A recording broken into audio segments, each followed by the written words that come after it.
Binary.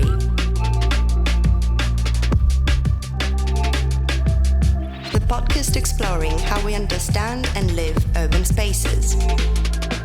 Welcome to the final episode of the cycle Territorial Elsewheres. I'm Isabella Treger, speaking from the Department of Architecture and Urban Studies at the Politecnico di Milano, where I'm joined by my co-host, Stella De Luca. In today's episode, we'll apply our reading of the non-city, understood as the result of spatial, normative, and social ordering, to a very specific context, a border territory. Borders act as kaleidoscopes, condensing and overlapping processes that unfold at broader scales. They render these processes tangible, yet also mundane and negotiable as they become embedded in everyday practices. This episode will be a little bit different. We're taking you with us on a field trip to the Alpine border between Italy and Switzerland, specifically to the Valle di Lei. This unique cross-border valley is home to a dam and its reservoir that form the heart of a transnational hydroelectric system. Through the voices of our interviewees, we'll explore how this imposing infrastructure stands at the intersection of multiple interests, territorial uses, and governance structures, driving asymmetric territorialization processes on both sides of the border.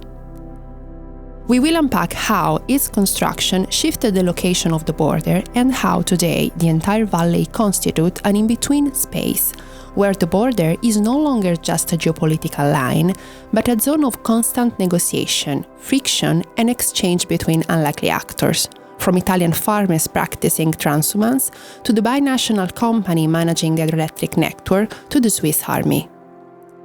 Before we dive into this episode, we want to start with an important note.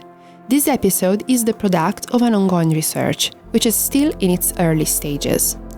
As we walk you through the story of the Valle di Lei and its dam, we will end up raising more questions than answers. Lo sviluppo dell'arco sul coronamento della diga è di 690 metri.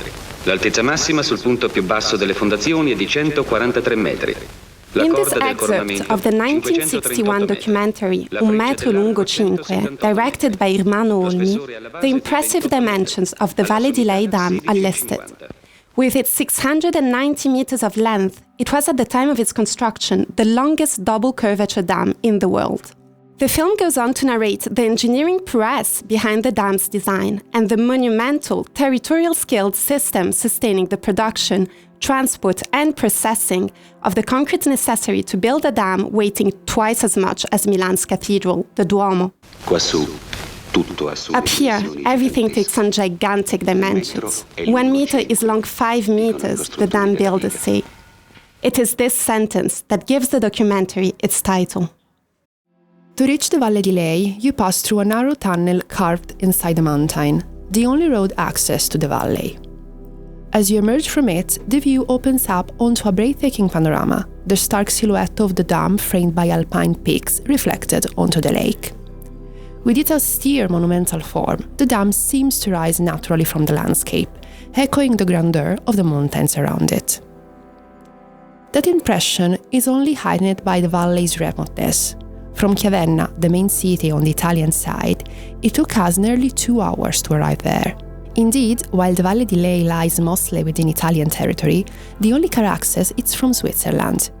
Reaching it means a long journey through narrow, winding roads and remote mountain passes. What is the story of this valley that, in many respects, can be defined an Italian enclave in Switzerland, and conversely, of this dam, which can be defined as a Swiss territorial extension in Italy? The history of the Valle di Lei dam is, first and foremost, a history of re-territorialization, a tangible redefinition through water, energy, and labor of what this space is and what it does. Re-territorialization means just that, when a territory is transformed, not only in its physical form, but in how it's experienced, governed, and understood.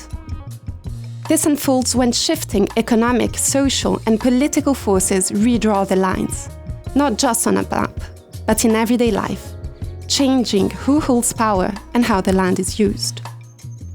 What appears today as a marginal valley was, for centuries, an integral part of the economic and social life of the Italian valley of Val Chiavenna. Originally owned by the municipality of Piuro, the valley was ceded in 1615 to the local church to ensure the sustenance of 3 parishes. But it is not so much the ownership that makes it singular, it is its geography. For the Valle di Lei may be Italian, but its waters are not. Here, the rivers do not flow southwards, as one would expect.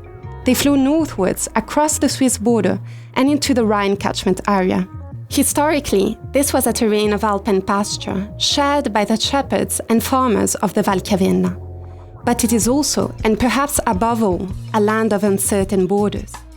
This is revealed by an analysis of historical maps, collected in Gregorio Luigi Fanetti and Dino Buzzetti's book, La Valle di Lei, una valle ricca di storia ed energia.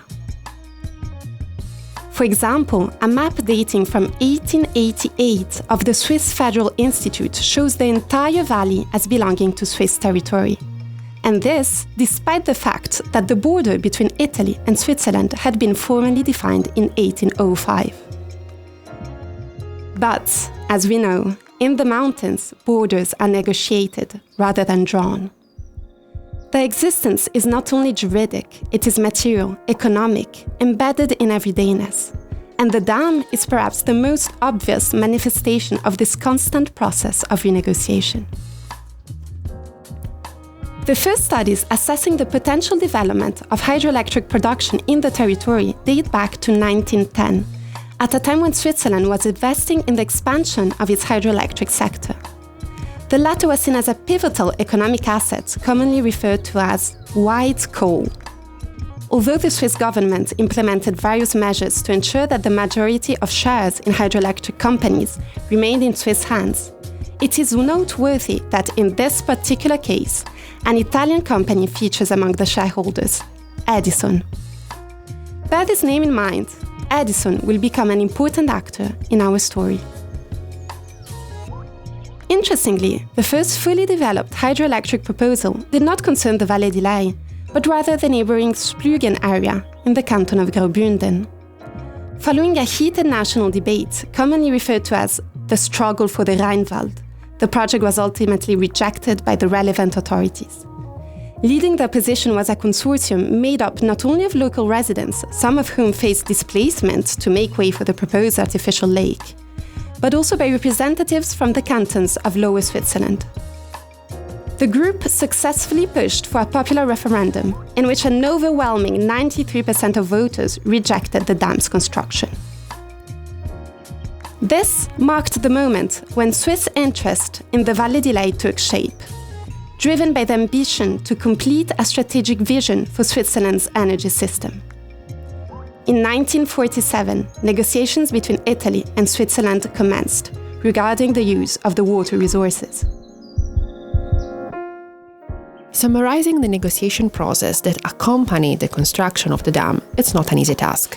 To unpack it, we need to identify 2 main axes. On the one hand, Switzerland's need, primarily for safety reasons, to secure control over the valley. On the other, the determination of the Valle di Lei consortium to defend the traditional agricultural use of the territory.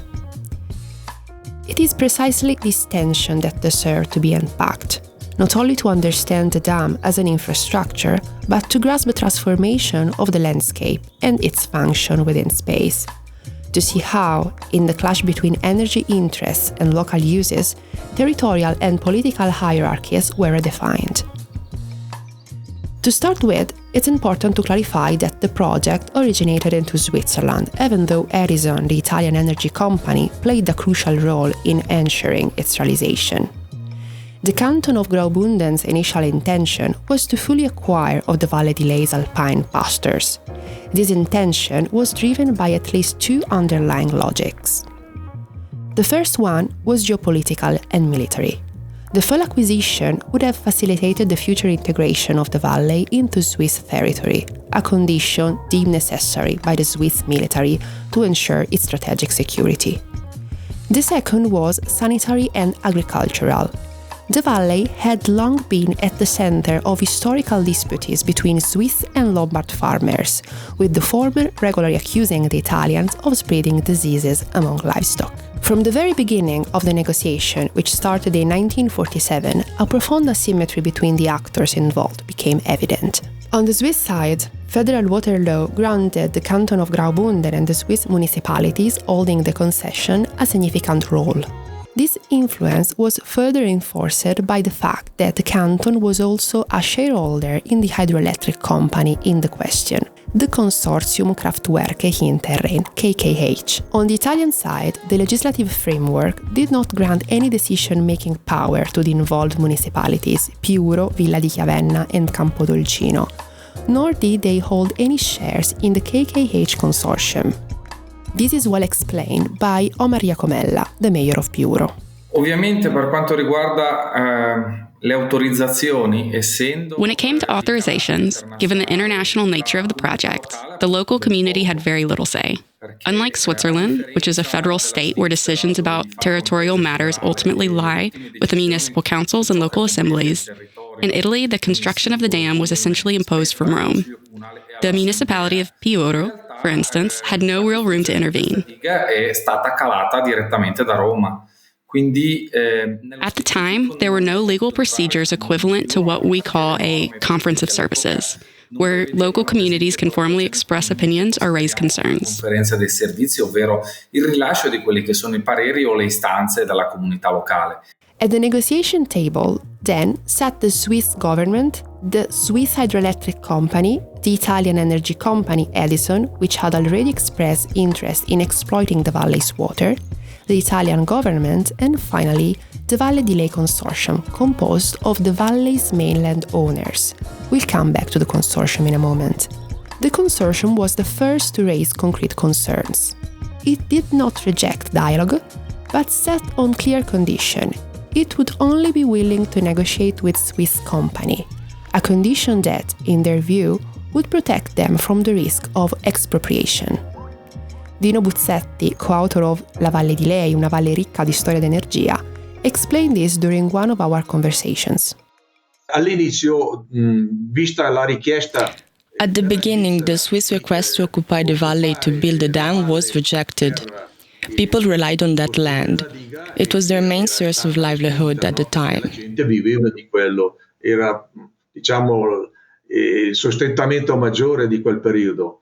E poi successivamente Later on, various factors led them to sell.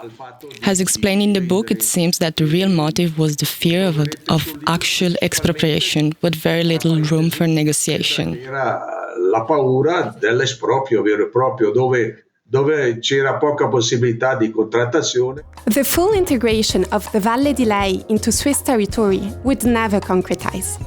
As early as 1948, a very limited territorial exchange was proposed. Half a square kilometer, the area where the dam would be built, in exchange for an equivalent area. The agreement was signed in 1949, though its ratification came much later. The main objective of the agreement was to replace the pastures submerged by the new artificial lake with equivalent land, so as not to jeopardize the valley's existing economy. Italian alpine pastures would be exchanged for others of equal value located on Swiss territory, while custom controls and veterinary inspections would be redefined as not to hinder accessibility. Let's hear from Dino Buzzetti again. The main value lay in the erbate, that is the amount of land needed to graze one adult cow over the summer. Far pascolare una mucca adulta nel periodo estivo, no? Quindi è definita erbata. Tutte queste relazioni sono... All of these relationships were expressed in terms of how many erbate one held, and hence how much value. Of course, these were private agreements, formalized through notarial deeds. A sort of commission had been formed previously, a consortium for the Alps of the Valle di Lei, which handled everything on behalf of all the owners. Still, each individual landowner retained their share. Un consorzio dell'Alpe di Val di Lei dove gestiva la cosa a nome totale, ma dove ogni singolo proprietario aveva la sua parte, insomma. The issue of the Irbate lies at the heart of the long negotiation process that eventually led to the construction of the dam. It was around these seasonal agro-pastoral practices that the delicate balance of the territorial compromise was negotiated. The agreement between the concessionary company and the Valle di Lei consortium was eventually formalized in 1952.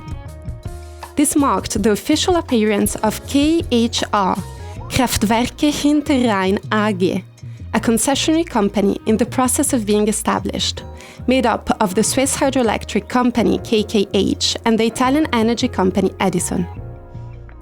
KHR would go on to obtain the concession to exploit the hydroelectric power of the Hinterrhein basin 3 years later.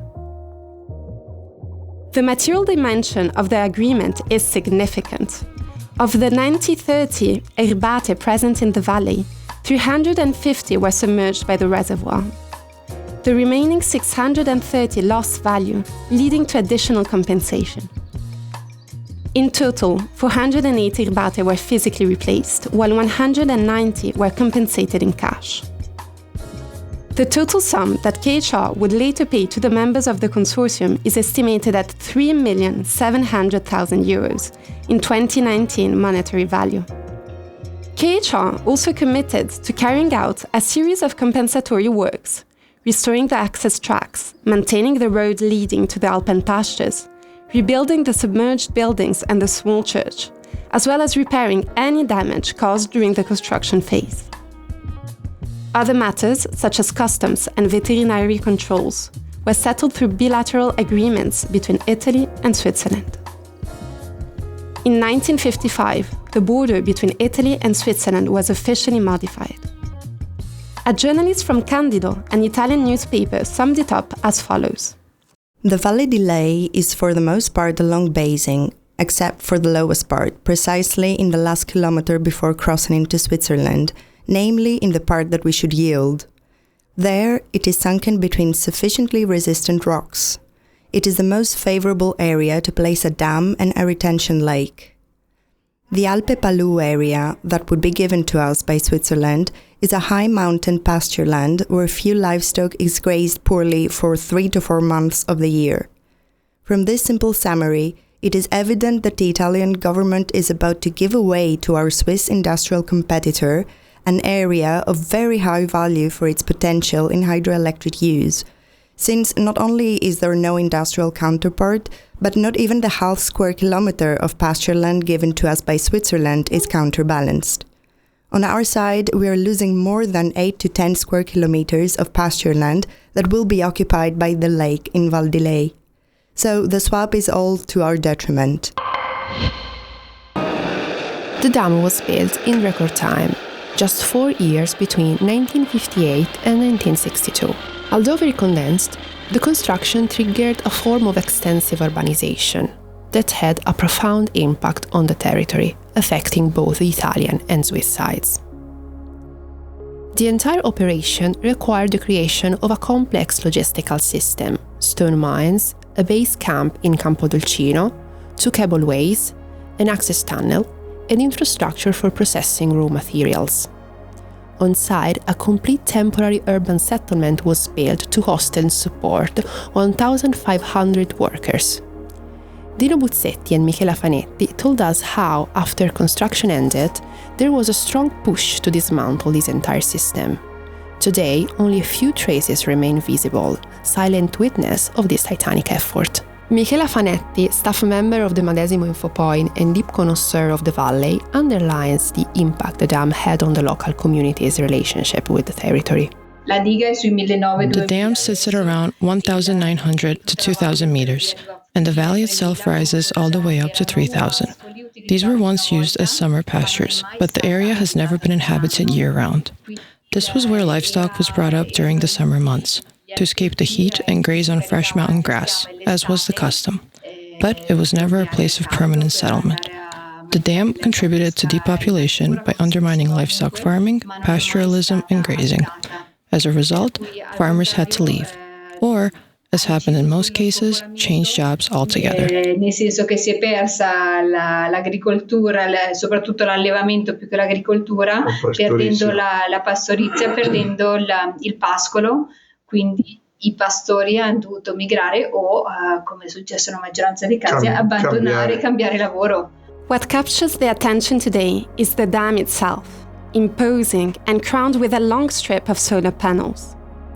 Around it, the valley appears largely untouched, punctuated only by a few scattered buildings and one large building, the former customs office, now used by KHR. It was there that we met Dominique Durot, Vice Director of KHR and Head of the Technical Department. With him, we spoke not only about the technical functioning of the whole hydroelectric system, but also about the corporate mechanisms that determine wherever and when to produce energy. Because deciding wherever to open or close the turbines, to pump or not, is not merely a technical matter. It is the outcome of a negotiation between actors, interests, market forecasts, and water availability. Starting in pump storage, yes.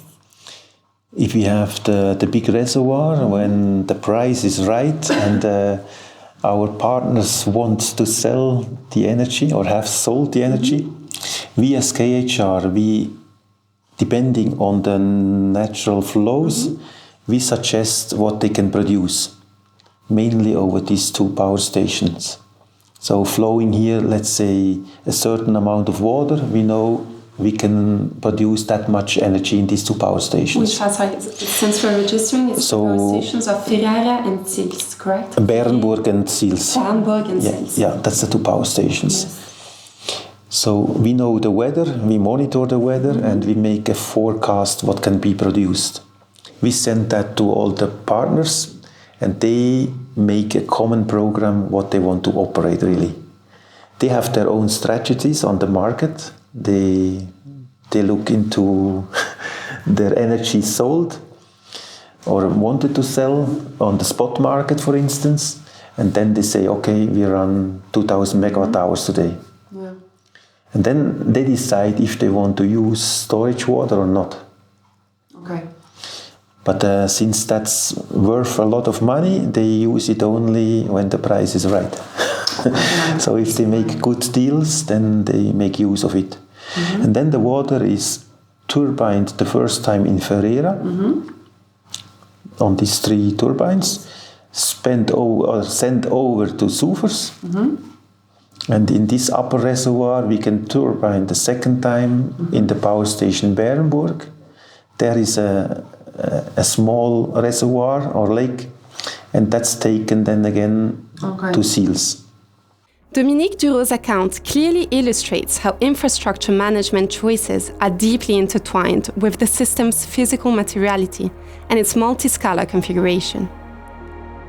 The Valle di Lei Dam is not just a static mass of water inserted in the mountain landscape. It is the beating heart of a complex system spanning roughly 600 square kilometers, structured around 3 hydraulic drops, 2 main reservoirs, 2 compensation basins, and an accumulation one. This complex system is illustrated in a cross-sectional diagram that unravels across the 3 walls of the Inforama, a small museum next to the dam, which we visited accompanied by Dominique Durot. The agreement signed in 1955 forms the backbone of the framework that still governs the cross-border relations today. To understand the current institutional configuration and some of the tensions that still run through the territory, it is necessary to return to that founding act. According to the terms of the 1949 agreements, the distribution of hydraulic power allocates 70% share to Switzerland and 30% share to Italy, represented by the energy company Edison. Edison is the only Italian shareholder in the concessionary company, holding a 20% stake.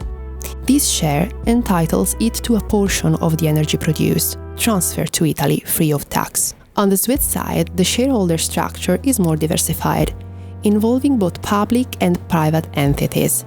The city of Zurich and Axpo Power AG each hold 19.5%, making them the largest Swiss shareholders. The canton also participates with 12% share and along with the concessionary municipalities, which collectively hold a 3% share. The direct involvement of Swiss institutions in the governance of the company is a key element. It grants a structured form of territorial agency, with tangible impacts on the redistribution of benefits and the ability to influence decision-making.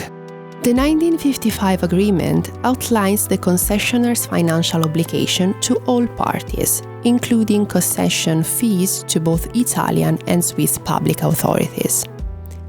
Additional taxes and fees are different on both sides on the border, as they depend on each country's legislative framework. On the Italian side, these include annual fees, additional charges, energy reserves, and taxes, while on the Swiss side, they include annual fees and taxes on hydraulic infrastructure, which amount to almost 21 million Swiss francs a year on an average production. The main difference, however, is the role of the canton and the Swiss municipalities, which not only benefit from these financial provisions, but also receive 50 million kilowatt-hours of electricity at a discounted rate and have the right to resell parts of the energy produced. At the center of this interaction is the Gemeindekorporation Hinterrhein, a corporation that manages relations between 11 concessionary municipalities and other stakeholders. Martin Cantieni, the president, explains the functioning of the energy agreements governing the KHR's hydroelectric system. These agreements are structured on 3 levels. The first level is Valle di Lei until Inner Ferrera, and this is an international, let's call it an international level, because it includes Italy and Switzerland. So the concession, the license had to come from Bern, from the federal level. The second level is between Inner Ferrera and Ander. And the third level is from Ander to Sils in Dominique. And the second and the third level, that's in the canton of Graubünden. So these licenses are from the canton of Graubünden. So there are 3 licenses, but 2 types of licenses. Omar Iacomella, mayor of Piuro, the municipality to which almost the entire Valle di Lei belongs, explains to us how things work on the Italian side. Noi, come comune di Piuro, As the municipality of Piuro, we receive both the regular and additional concession fees directly, in Italian canoni and sovracanoni, since nearly the entire catchment basin lies within our territory. These payments were directly established under a 1953 law, which replaced the royal decree of 1933. That earlier decree had provided for free electricity as compensation to areas hosting hydroelectric plants. But by 1953, it became clear that reaching inhabited areas without electricity wasn't always feasible. So, the compensation was converted into direct monetary payments. Over the years, especially starting in 1999, these revenues increased significantly due to changes in taxation and the liberalization of the energy market. Today, these revenues ensure important services for our community. For example, we are a municipality that doesn't always apply additional income tax, in Italian, canone IRPEF. We also guarantee free education for all children up to the age of 16. This includes school transportation throughout the region, school meals, and a wide range of other benefits for both the elderly and younger residents. If the dam hadn't been built, it would represent an enormous loss for us today. Più dopo tutta una serie di benefit che vanno a favore della popolazione sia anziana che giovane. Quindi oggi pensare alla non costruzione all'epoca della diga della Val di Lei sarebbe per noi un danno immenso. As explained by the mayor of Piuro, these concessions, which amount to around 450,000 euros per year, allow the municipality to triple its annual budget. They amount to twice as much as the transfers received from the central government. In a mountain municipality, this figure is not just a number. It is the material condition for keeping services running, maintaining a school, and ultimately preventing the abandonment of the territory. In this sense, the dam is more than a material structure. It is a political ecological device that governs the redistribution of resources, power, and relevance. It is a mediator between center and periphery, between the local and the supranational, between a rural past and an energy-driven present. A presence that reshapes the very scale of political possibility, in a place haunted by the threat of depopulation.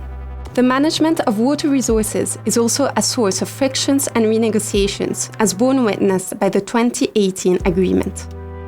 That year, the municipality of Piuro raised its voice again, invoking an Italian law from 1999 that imposes an additional fee on water pumping. Initially, KHR denied that this applied to the Valle di Lei. But according to Piuro, under certain operating conditions, a portion of the water originally collected in the valley is indeed pumped back upstream. It is on this seemingly minor technical detail that a broader issue is at stake, the recognition of an economic right, but also a territorial one.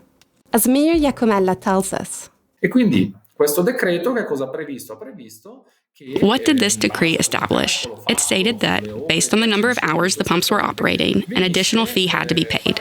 The reasoning is, you produce energy and pay a fee for that energy, but that the liter of water isn't just used once. It is used 2, 3 times, maybe even 4, before it returns to the river. And so, after some rather intense negotiations, led through the mountain catchment area, the concessionary company agreed to pay us 640,000 euros to cover unpaid and overdue fees related to the repeated use of water. On one condition, it couldn't be called a pumping fee, so we called it an environmental compensation fee instead. Dovessero darci 640.000 euro, a condizione che non si chiamasse canone di pompaggio. E quindi è diventato canone di compensazione ambientale. But let us come back to the physical object of the dam itself. Accompanied by Dominique Durot, we had the opportunity to explore its internal meanders, walking across the uppermost control gallery. Nowadays, most of the routine control measures which test the correct functioning of this titanic infrastructure are automatized. Once a week, a pair of employees come to take additional measures by hand, using bikes to move inside the dam more quickly. Nowadays, KHR has only 75 full-time employees. Later, we traversed the dam by car, arriving on the shore opposite to the valley's entry tunnel. This is the only shore habitable, as the other one is too exposed to avalanches. Running parallel to the lake, the only drivable road stretches for 9 kilometers, crossing the state border and linking the tunnel to the extremity of the lake. This dirt road might seem irrelevant, but it is actually the lifeline of the Valle di Lei, the road used by the few remaining farmers to bring their livestock to the mountain pastures and cheese dairies during summer. Due to the valley's unique geographic situation, located prevalently on Italian territory, yet accessible by car only from Switzerland, transhumance further blurs and complexifies the enactment of the border. Indeed, as part of the 1952 agreement, KHR is responsible for ensuring access to the mountain pastures to farmers and members of the Valle di Lei consortium. To this end, though the dirt road is owned by the consortium, KHR is responsible for its ordinary and extraordinary maintenance. In parallel, as mentioned earlier, transport of livestock and agricultural products benefits from custom duties exemptions. We had the occasion of meeting one of the families of farmers that still practice transhumance in the valley and who are part of the consortium's board, the Giacomini family. In addition to the evolution of transhumance practices in the past century, they described to us how forms of solidarity continue to exist between farmers and KHR employees during summer months. Practical forms of help offered in moments of need. Ironically, though, the alpine pasture has no connection to the power grid, despite being located right where energy is produced. A paradox that speaks volumes about the complexities that still run through the Valle di Lei today. The remoteness and legislative blurriness of the Valle di Lei has also served as a background to peculiar experimentation in forms of extraterritoriality. A few meters from the small church that commemorates the 12 workers who died during the construction of the dam, we reach the only 2 people that consider themselves as inhabitants of the valley, the owners on the mountain hut Il Rifugio del Capriolo. The hut mainly serves as Swiss clientele, hikers, trekkers, KHR employees, and in summer hunters, fishers, and, more recently, rowers who train on the lake. Reflecting on the valley's many oddities, fishing is possible in the lake because KHR is also responsible for stocking it with fish seasonally. Perched in this isolated landscape, the hut has become a kind of improvised free zone, living in a state of partial autarky. The owners have built their own hydroelectric power system, tapping into the small streams that trickle down the hillside. Most of the food they serve is homemade, with meat and dairy coming from their own livestock. They dream of building a new, more modern hut, one that would allow them to live in the valley year-round. Historically, they aren't the only strong-willed characters to have sought refuge in the Valle di Lei.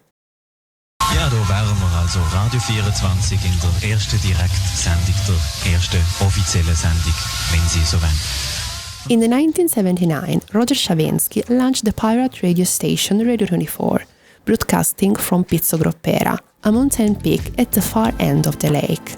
Using what was then the largest private transmitter in the world, he managed to broadcast across the entire Zurich area, at a time when private radio stations were still banned in Switzerland. Szawiński quickly became something of an urban legend, gaining wide public support. Since all the equipment was on Italian soil, he was able to overturn several shutdown orders from the Swiss courts. Today the transmitter still stands, though it's no longer used for radio. It sits beside the arrival station of a chairlift that belongs to Schiaria Valchiavenna. Together with the dam, they constitute tangible traces of a form of extended urbanization peering into the valley. The complex web of cross-border dynamics and territorialization processes surrounding the Valle di Lei is set to undergo a major transformation in the coming 2 decades. Indeed, KHR's concession to operate the entire hydroelectric network will expire in 2042, and a new concession will be granted for the following 80 years. The upcoming negotiation process marks a truly historic turning point for the entire cross-border region. The different governance models on either side of the border, which we discussed earlier, will play a major role in determining how much influence each stakeholder can exert. As you may recall, the hydroelectric network is divided into 3 sections. The international section follows a separate negotiation process, as it involves both national authorities in addition to the other stakeholders. By law, this process must begin 15 years before the concession expires. To better grasp the stakes of these negotiations, it is important to briefly contextualize the current role of hydroelectricity in both countries. In Switzerland, the electricity sector is undergoing 2 major changes. First, following a national referendum, the country is on track to decommission all its nuclear power plants by 2034 and transition to renewable energy. This is part of a broader objective of achieving net zero greenhouse gas emissions by 2050. Though it is likely that this fading out will be postponed, this gives a renewed strategic and economic centrality to hydroelectric energy, an energy source less prone to fluctuation than wind or solar. At the same time, Switzerland is negotiating a major energy agreement with the European Union. If finalized, it would fully liberalize the Swiss electricity market and integrate the country's grid to the European one. This would open the door to foreign investors. Dominique Durot walked us through this paradigmatic change. At the moment, roughly, it's about 60% hydropower station and 40% nuclear. And we are losing this 40% within the next 15 or 20 years. Oh. And that would mean we would have to build enormous new power stations, which is not doable because all the water is already used for, let's say there is I would say not more than 10% you could build new. There are projects. We have actually, with this energy strategy, a round table, and we have to build about 2 terawatt hours hydropower plants in the next 10 years. Otherwise, we are facing really troubles with the ending of the nuclear power plants. On the Italian side, by contrast, interest in hydroelectric power has followed a decline since the years following the boom of the 1950s to the 1970s. After an intense period of large-scale plant construction, often in marginal mountain areas marked by social fragility and a historical asymmetric relationship with central power, infrastructure investment gradually receded. Since then, no intervention of comparable scale or strategic significance have been undertaken. While in Switzerland there is still talk of transforming the country into the Great Battery of the Alps, hydroelectric power in Italy is becoming increasingly fragmented. Although hydroelectricity still accounts for a significant share of the national energy mix, it is now showing signs of structural decline. Contributing factors include growing difficulties in maintaining large dams, but also the lack of a long-term energy vision, one capable of integrating territory, production, and environmental justice. Aligning the interests of both countries is no small task. This is borne witness by the fact that the past proposals to potentialize the KHR system have been abandoned, precisely to avoid the need to engage delicate bilateral negotiations. However, the actor with the most influence over the negotiations may not be the states themselves, but rather the canton of Graubünden and the Swiss municipalities. Under Graubünden's law on water rights, the municipalities holding concession, along with the canton, own 2/3 of all the infrastructure, essentially all the infrastructure that comes into direct contact with water, the wet ones. This gives them significant bargaining power in addition to the one they have as KHR shareholders. This is also stated in the 1955 agreement. If the concession isn't renewed, all infrastructure reverts to the relevant public authorities free of charge, in the same proportion as the water is shared, 30% to Italy, 70% to Switzerland. It is then up to each national system to decide how these assets will be managed. During our interview, Mayor Iacomella anticipated one of the issues we would later discuss with Dominique Durot and Martin Cantieni. The trend in Switzerland for cantons and municipalities not to renew licenses, but rather to gain full ownership of hydroelectric infrastructure and establish their own operating companies. He discussed this with the case of Bregaglia, where the local municipality has taken a different path. Instead of following the cantonal strategy, Bregaglia recently renegotiated an early renewal of its concession with a Zurich-based energy company, securing 10 million Swiss francs in upfront compensation and employment guarantees for local workers. For the Mayor Iacomella, this case highlights how, in the Swiss system, it is the municipalities themselves that hold the decision-making power, allowing them to make agreements that reflect local priorities, even when these diverge from cantonal plans. This is echoed also by Dominique Durot, who warns about the risks this might imply. If you have a look at the setup which the government plays now, they have an interest to have their income in the canton. Yeah. They have the water law, they give the water, obviously. They want to accommodate jobs in here and not in other cantons. So obviously you can follow these thoughts. But you can also see the risks. Not long ago, we are not able to produce anymore since the prices were that low. We are one of the leaders in whole Switzerland in terms of production costs. Since we can use the water 3 times, we have very low production limits. Yeah.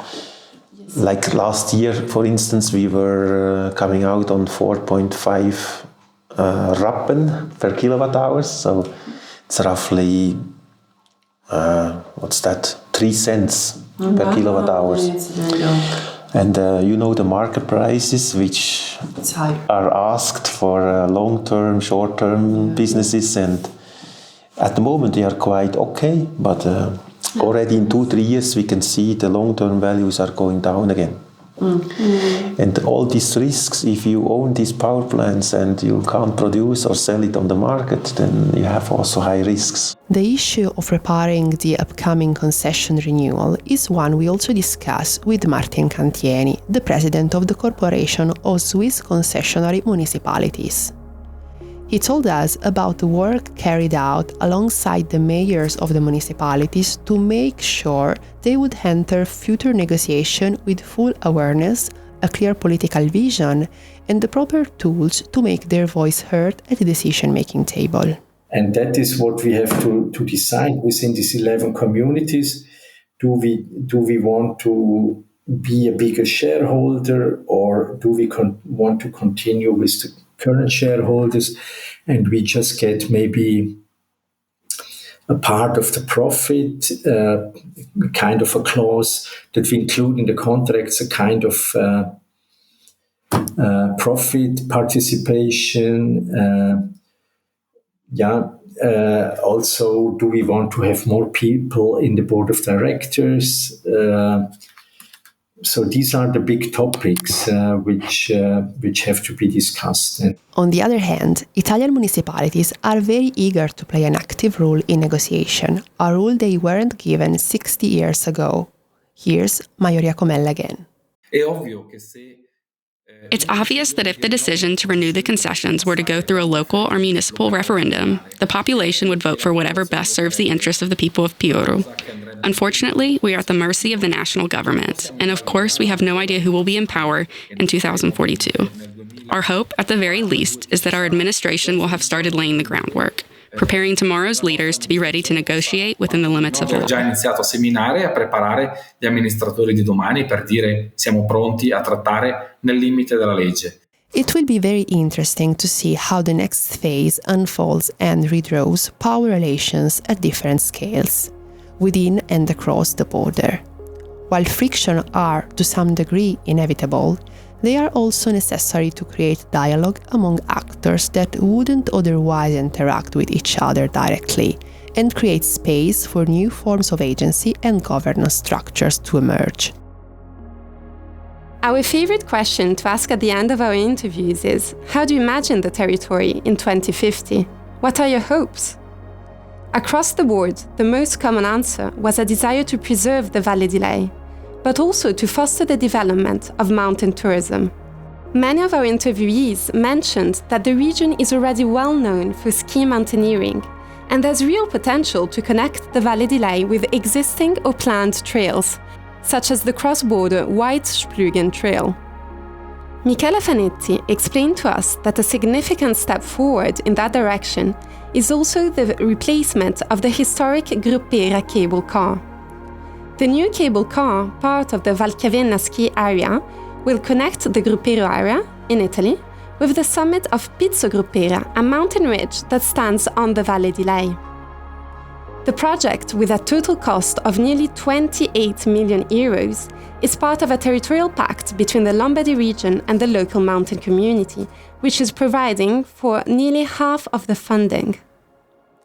Tellingly, the only proposal that envisioned the valley not as an endpoint, but as a point of connection between two territorial systems, a tunnel connecting directly the rest of the Valchiavenna to the Valle di Lei, never saw the light of the day.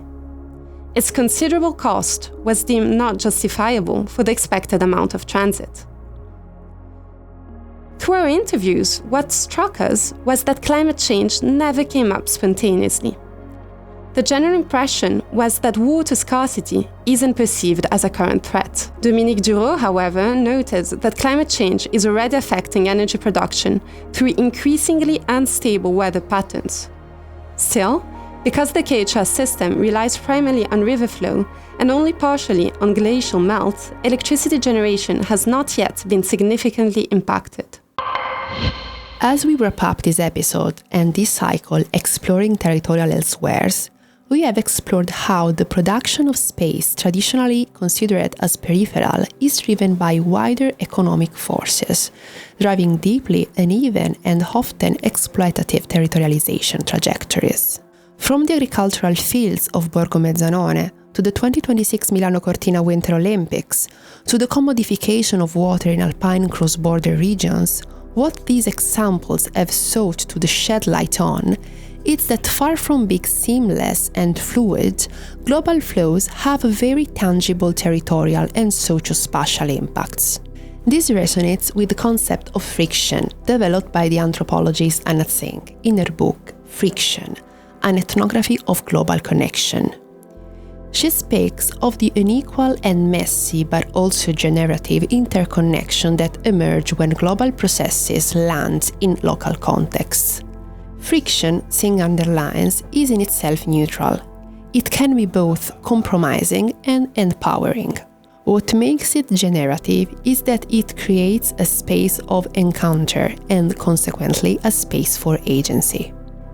I feel this concept well exemplifies the approach we have adopted in telling these stories, seeking to multiply the points of view to navigate complexity without recurring to oversimplification and underlining the economics but also political relevance of what are generally considered peripheries. These are all themes that will continue to inform Urbinary's editorial path. We'd like to thank all of our interviewees for trusting us with sharing a part of their story. Michela Fanetti, Dino Buzzetti, Omar Iacomella and the Giacomini family from the Val Chiavenna area, Dominique Durot from KHR and Martin Cantieni from the Hinterrhein area. We also thank Professor Giacomo Menini for his precious insights on hydroelectric developments in the Italian Alps. A heartfelt thank you goes to Ari Toldi, Camilla Stecconi, Daphne Riga and Masha Bisbradica for the voiceovers. For a full list of our bibliographic sources, head to our website, urbinary.polimi.com. Urbinary is produced in collaboration with Polyradio and the Department of Architecture and Urban Studies at Politecnico di Milano.